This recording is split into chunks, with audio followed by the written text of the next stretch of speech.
हाड़ी रानी। हाड़ी रानी बूंदी के हाड़ा चौहान राजपूत शासक की बेटी हुआ करती थी। उनका विवाह मेवाड़ सुलंबर के सरदार रतन सिंह चुंडावत से हुआ। अब कुछ यूं हुआ कि शादी के कुछ 6-7 दिन हुए थे। रानी के हाथ की मेहंदी छूटी भी नहीं थी। उस समय युद्ध की स्थिति दिन ब दिन बनी रहती थी। तो उन्हीं दिनों के बीच राजा के पास एक फरमान आया जो कि उन्हीं का मित्र शार्दुल लेकर आया था। फरमान में लिखा था कि औरंगजेब की जो सेना है वो दिल्ली से आ रही है।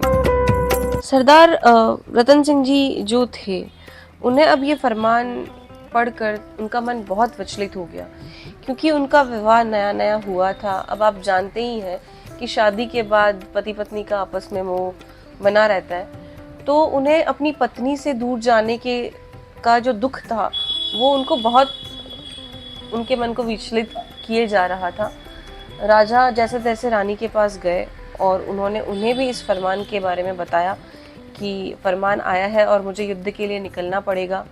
रानी सा को भी ये बात सुनकर बहुत दुख हुआ, पर जैसे तैसे उन्होंने राज्य के हित के बारे में सोचकर अपने मन को समझा लिया और राजा को युद्ध के लिए तैयार करके विदा किया। अब हुआ कुछ यूं कि राजा युद्ध के लिए निकल तो चले थे अपनी सेना को लेकर, पर रास्ते में उनको रानी सा की याद बहुत विचलित किए जा रही थी। बार बार उनके मन में बस एक यही ख्याल आए जा रहा था कि कहीं वो उनको भूल ना जाए। उनके मन में ऐसा हो रहा था कि पता नहीं युद्ध की स्थिति कैसी रहे, वो जिंदा रहे भी या ना रहे। उनकी पत्नी से बिछड़ने का दर्द उन्हें बहुत सता रहा था। तो राजा ने अपने एक मंत्री को बुलाया और उनको रानी सा के पास भेजा। उन्होंने उसे कहा कि आप जाकर उन्हें समझाइए कि रानी सा आप मेरा इंतज़ार करना, मतलब राजा का आप इंतज़ार करना, वो ज़रूर वापस आएंगे और कुछ गलत राज्य के हित में ना होने वाला कार्य मत कर लेना। ऐसा करके उन्होंने समझाया रानी सा को।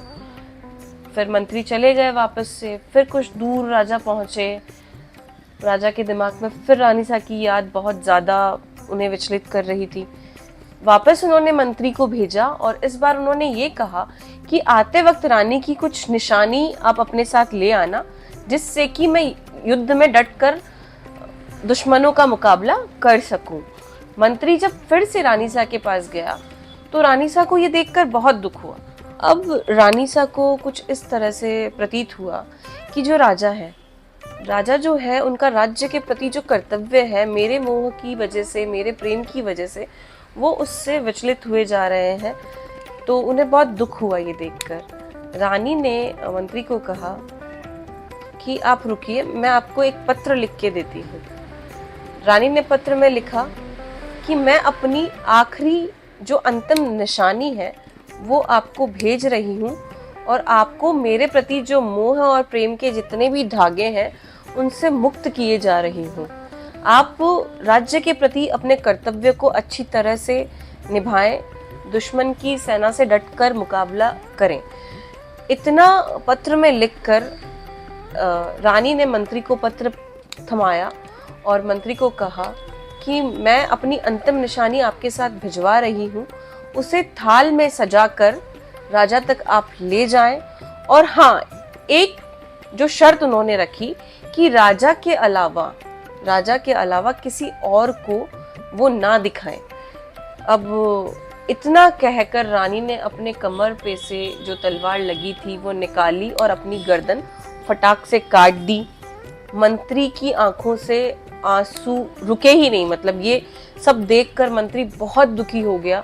पर जो रानी सा ने उनसे कर्तव्य जो उनका था, जो रानी सा ने उनसे कहा, उन्होंने जैसे तैसे थाल सजाई और युद्ध भूमि की तरफ, राजा की तरफ वो चल पड़ा।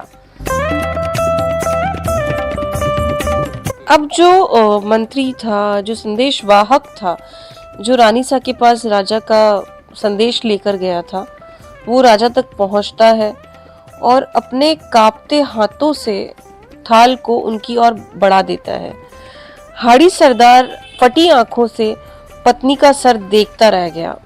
उसके मोह ने उससे उसकी सबसे प्यारी चीज को उस दिन छीन लिया था। अब उसके पास जीने की कोई भी वजह मौजूद नहीं थी। उसने मन ही मन कहा, प्रिय, मैं भी तुमसे मिलने आ रहा हूँ। और उसके सारे जो मोह के बंधन थे उस समय वो टूट चुके थे। अब हाड़ा सरदार जो थे वो शत्रु पर एकदम सिंह की तरह टूट पड़े थे। उनके मन में सिर्फ ये था कि वो अच्छे से युद्ध लड़े और अपनी आखिरी सांस तक लड़ते रहें।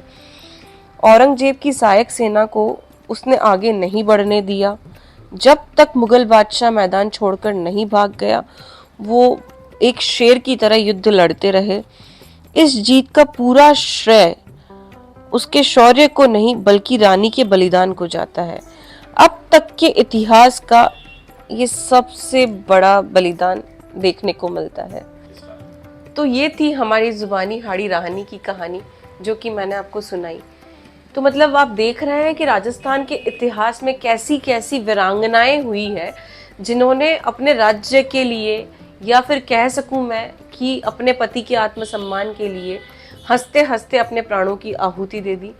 तो अगर आपको हमारी कहानी जो थी वो पसंद आई हो तो फटाफट से इसे लाइक कीजिए और कमेंट कीजिए, और नई कहानियाँ सुनने के लिए फटाफट से हमें फॉलो कीजिए। Thank you so much.